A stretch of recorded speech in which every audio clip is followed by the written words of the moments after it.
Bienvenidos a Marcados por la Unción. Recuerda, no olvides suscribirte a nuestro canal. Hoy estaremos hablando de John Graham Lake, el avivador del fuego divino.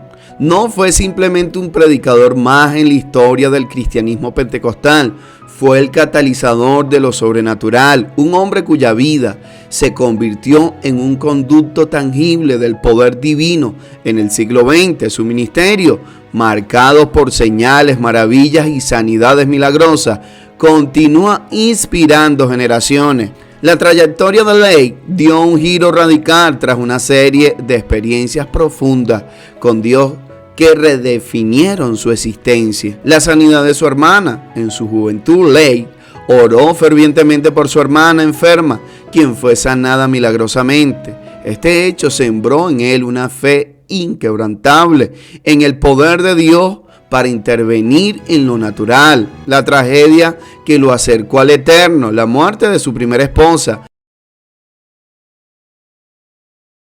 a pesar de sus oraciones, lo sumergió en una búsqueda desesperada por una unción mayor. Fue en este lugar de quebranto donde su sed por Dios se volvió insaciable. El bautismo en el Espíritu Santo. En 1907, durante los avivamientos de la calle Azusa, Lake recibió lo que él llamó su bautismo en el Espíritu Santo. Describe esta experiencia no como un mero hablar en lengua, sino como una infusión tangible del fuego y poder que lo saturó físicamente. Él testificaba: sentí como el Espíritu me recorría, me envolvía, me penetraba. Mi cuerpo físico se convirtió en un canal para la vida de Dios.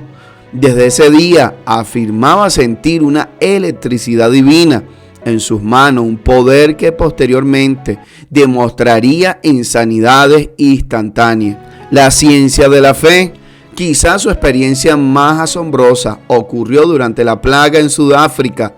Mientras otros morían a miles, Lake asistía a los enfermos y enterraba a los muertos sin protección alguna. Ante la mirada atónita de los médicos, Lake pidió que tomaran espuma de los pulmones de un hombre recién muerto por la peste y la pusieran bajo el microscopio de su mano.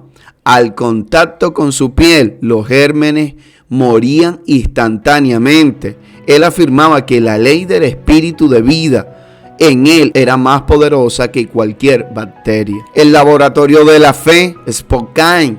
En 1914, Lake estableció su ministerio en Spokane,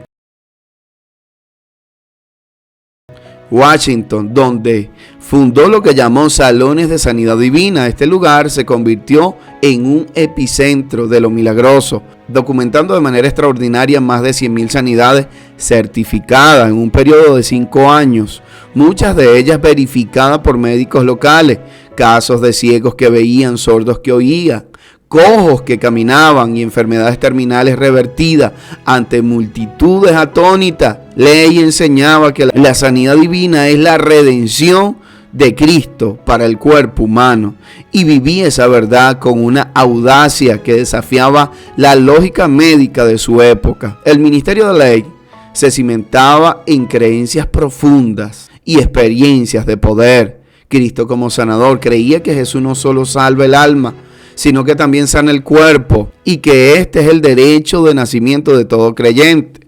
La presencia santificadora. Hablaba constantemente de una presencia tangible, el Espíritu Santo, que podía ser sentida, una unción física que expulsaba enfermedades y demonios, y decía: no es suficiente creer en Dios, hay que llegar a ser consciente de Dios.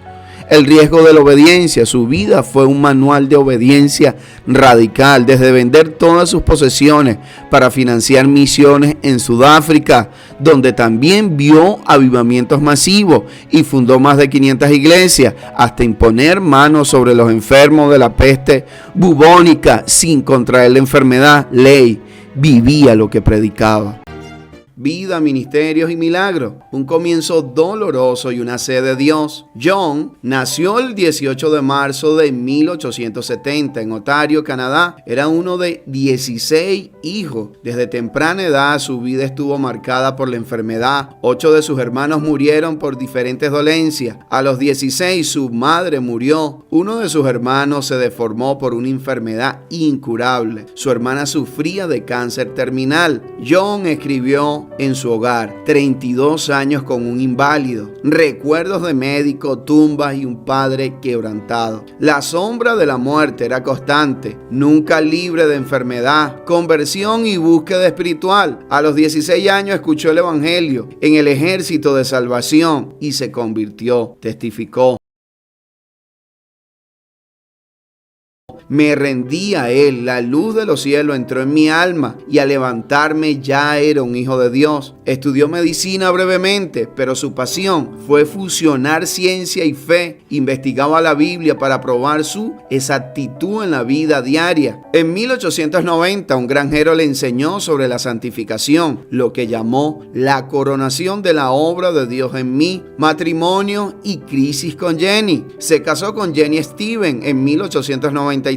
Mujer de sentido del humor, fe profunda y sensibilidad espiritual. Tuvieron 7 hijos. En 1895 Jenny fue diagnosticada con tuberculosis y una enfermedad cardíaca. Usaba nitroglicerina y sufría de desmayo. En 1898 los médicos la desahuciaron, sumiendo a John en su crisis más terrible. Su esposa enfrentó la muerte debido a la enfermedad crónica. La impotencia ante tanto sufrimiento despertó en John una desesperación santa. Si Dios sanó a las multitudes en los días de Jesús, ¿por qué no hoy? Mientras vivía en Illinois y luego en Michigan, buscó ayuda médica, espiritual y emocional. El evangelio tradicional no tenía poder para responder a su hambre hasta que escuchó de un ministerio radical, Alexander Dowie, en Sion, Illinois. Milagros que definieron su fe, sanidad propia, reumatismo en el hogar de sanidad de John Alexander Dowie en Chicago. Un anciano oró por él y él dijo: mis piernas se enderezaron instantáneamente. Sanidad de su esposa. En 1898 la esposa de John estaba a punto de morir. Los médicos la desahuciaron. John, quebrantado y sin esperanza humana, cayó de rodillas y clamó a Dios justo cuando la familia se despedía de ella. Recibió la convicción de que Cristo ya había provisto sanidad en la cruz, revelación que cambió todo. 28 de abril de 1898. En desesperación, John arrojó su Biblia y se abrió Hechos 10:38. Jesús sanó a los oprimidos por el diablo. Descubrió Lucas 13:16. Esta hija de Abraham que Satanás ató por 18 años. Declaró: la enfermedad es del diablo. Jenny sanará a las 9:30. El milagro. Al orar, el poder de Dios recorrió a Jenny de pies a cabeza y ella gritó: gloria a Dios, estoy sana, y saltó de la cama. Después de la oración, su esposa fue sanada completamente y se levantó como si nunca hubiera estado enferma. Ese fue el milagro que catapultó su fe. Hermanos inválidos por 22 años, sanado tras la imposición de manos de él en el mismo lugar. Hermana con cáncer de mama, el dolor desapareció, el tumor cayó en día y su seno se restauró. Hermana resucitada, hallada muerta, revivió tras un telegrama de Dowie. Aférrense a Dios, ella vivirá. Y la reprensión de John en la ira de Dios contra la muerte. Dios comenzó a usar a John como un canal de poder, manifestaciones de poder, rayos de Jesús. Tras sanar a un hombre con una llaga, recibió un telegrama. El contorno de su mano quedó grabada en la herida. John predicaba: hay rayos en el alma de Jesús, el pecado se disuelve y la enfermedad huye ante su fulgor. Bautismo del Espíritu Santo y la llama pentecostal. En 1907, después de años sirviendo como predicador formal, John fue bautizado en el Espíritu Santo. Él testificó que ese día sintió una electricidad viva atravesar su cuerpo y comenzó a hablar en lengua. No fue solo una experiencia emocional, fue un reencuentro con el poder de Dios. Ese bautismo transformó a John de un buen predicador a un hombre lleno de fuego divino. Fue entonces cuando recibió el llamado misionero para ir a África sin apoyo financiero, confiando solo en Dios. África del Sur, milagros en medio de la muerte. En 1908, John llegó a Johannesburgo, Sudáfrica, con su esposa y 7 hijos. Sin fondo, pero lleno de fe, durante los próximos 5 años se desató uno de los avivamientos más impactantes del siglo XX. Llamado y provisión sobrenatural. Dios le dijo: ve a Indianápolis, luego a África en primavera. Jenny recibió la misma revelación. Recibió $2,000 en 4 días. Profecía de Tom Hamalat. Vendió todas sus propiedades, más de $220,000 en activos, y lo repartió a los pobres, y partió con $1.50 en su bolsillo. Al llegar a Sudáfrica, un desconocido le dio $200 para cumplir los requisitos migratorios. Un hermano lo estaba esperando y le entregó una casa. Dios me dijo: recibe una familia con 2 adultos y 7 niños. Avivamiento y métodos de ministerio. Primer sermón: 500 zulúes asistieron a reuniones, duraban hasta las 4 de la mañana. Táctica de sanidad: los enfermos formaban fila. John imponía las manos. Los no sanados iban a otra sala. Jenny operaba en el discernimiento.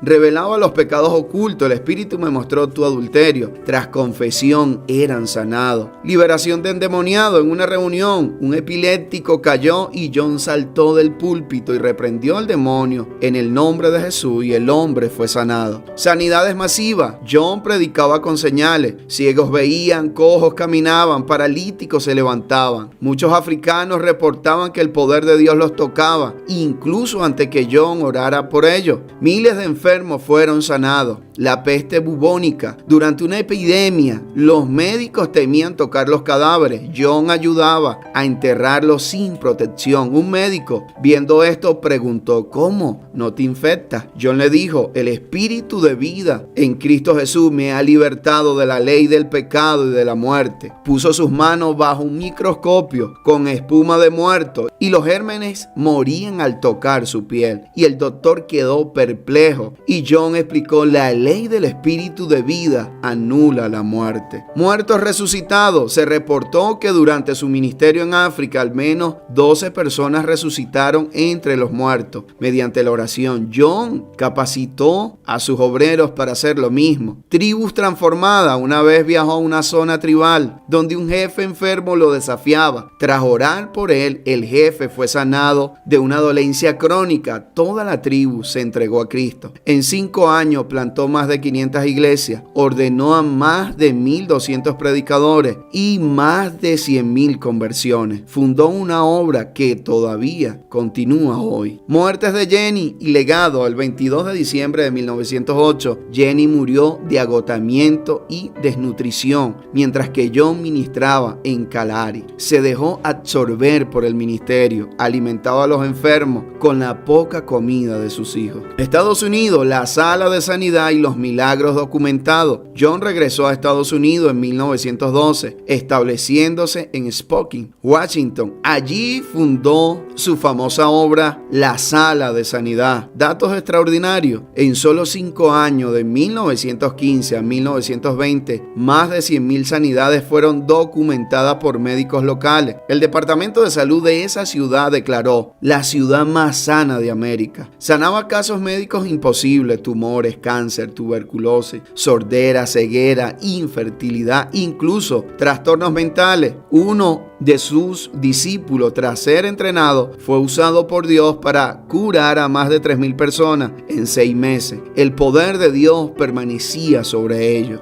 Testimonios específicos: una mujer con tumores internos incurables, tras 3 días en la sala de sanidad, expulsó por la boca una masa negra y quedó libre. Un hombre con piernas deformadas por artritis fue enderezado por un instante mientras John imponía las manos. Una niña nacida ciega comenzó a ver luego que John oró con lágrimas y ayuno. Una mujer sin órganos reproductivos concibió y dio a luz. Niño con cráneo deforme, en forma de yate, los huesos se repusieron milagrosamente a orar John. Rótula destrozada, sanada en 1 hora. Cáncer terminal, desaparecido. La oficina de lealtad comercial investigó y validó todos los milagros. Doctrina, ministerio y herencia espiritual. John creía fielmente que la sanidad es parte del evangelio. Dios desea sanar tanto como salvar. El cristiano tiene acceso al poder de Cristo en él. La fe, la pureza y el amor son la llave para liberar el poder divino. Desarrolló lo que llamó la ciencia de la sanidad divina y entrenó y discipuló equipos como verdaderos soldados espirituales. Fundó iglesias en Portland, Houston y otras ciudades. Ciencia versus espíritu. Desafiaba a escépticos. El cristiano es 100% sobrenatural. Lo que llaman poder solo aplica al vocabulario cristiano. Boletines ungidos. Su congregación oraba sobre panfletos enviados por correo. Destinatarios reportaban vibraciones, sanidades o bautismo en el Espíritu Santo al tocarlo. Viaje en el Espíritu en 1912, mientras oraba en Johannesburgo por una mujer endemoniada en Gales. Viajó en el Espíritu a su habitación y cuando oró la liberó a distancia. Confirmación llegó 3 semanas después. Sanidad de la reina de Holanda. Oró por su infertilidad y ella dio a luz a la reina Juliana. Últimos años y legado.